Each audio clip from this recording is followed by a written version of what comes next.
Hello, everyone, and welcome to the Refresher, brought to you by the Recruitment Roundup and all of us here at BMS Performance.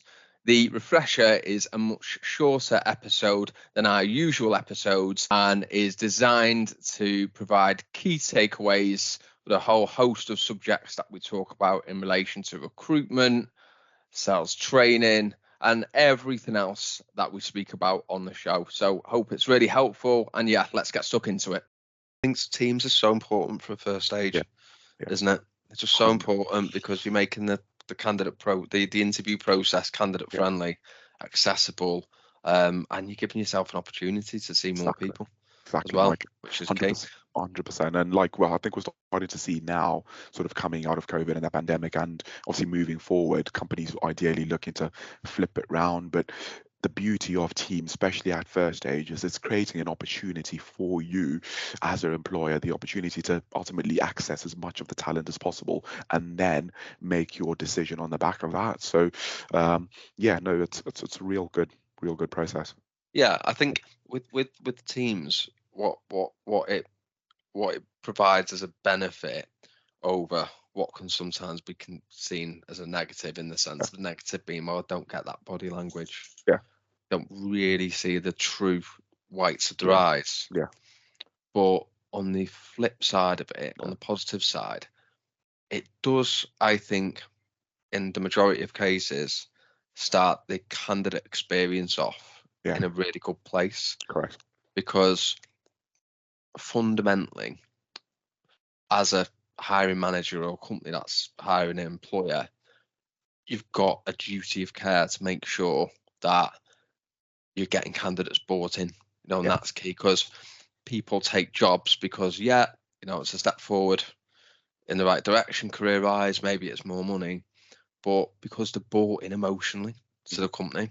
100%. And I think this is a key piece of recruitment that sometimes companies either get or they don't, when they make the process too stringent, or say it has to be face-to-face, first stage, or we're not going to arrange any interviews until we've seen everyone's CVs or whatever. It takes away from that candidate friendly feel, and if they're not bought in, and they're not emotionally connected to you to a point, then that's how you lose people. The real economy that we work through and what we work to is ultimately commitment, and commitment is the highest form of economy, money aside, within recruitment. So what do I mean by commitment? By commitment, I mean, firstly, interview dates, right? And so interview dates, feedback as a feedback call, again, that is a sign of commitment. Second, interview dates as a sign of commitment, feedback, and a start date to work towards. So by having all these things on the front end when discussing the brief with the clients in question or within any organization that we're working with, that ultimately puts your role right the way through to the top of the list. So any contingent recruiter would be working on an esteemed amount of roles at any given time. So give an example. Let's say if an organization has 50 live vacancies, and if they've got a vacancy which is live where we've got confirmed interview dates, we've got confirmed feedback dates, we've got a confirmed second interview date, we've got a confirmed start date, all of that is set in stone, that role will take priority compared to other roles where we'll come back to you when we've seen the CV that we'll like.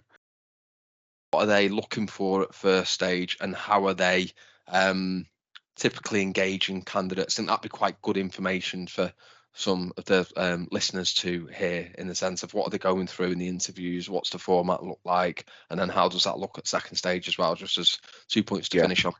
Yeah, Mike, it's a great question. So in terms of that first stage, in terms of what they're looking for from candidates, is ideally, a good level of research, looking into them as a business, right? So they are obviously going to be asking them questions regarding, what do you know about us as an organization, what you understand about the role, what experience do you feel that you have is relevant within to do the actual job, and then we're looking for evidence of success really. So competency-based questions will be asked as well as part of the interview process to look at previous examples, relevant examples of, when candidates have gone through, different scenarios that have been challenging, that have required, some application of some sort, that things that they may have done above and beyond. And then they're also then looking for thought from that candidate in question regarding, what are they thinking of the role? What are they looking for within their next opportunity?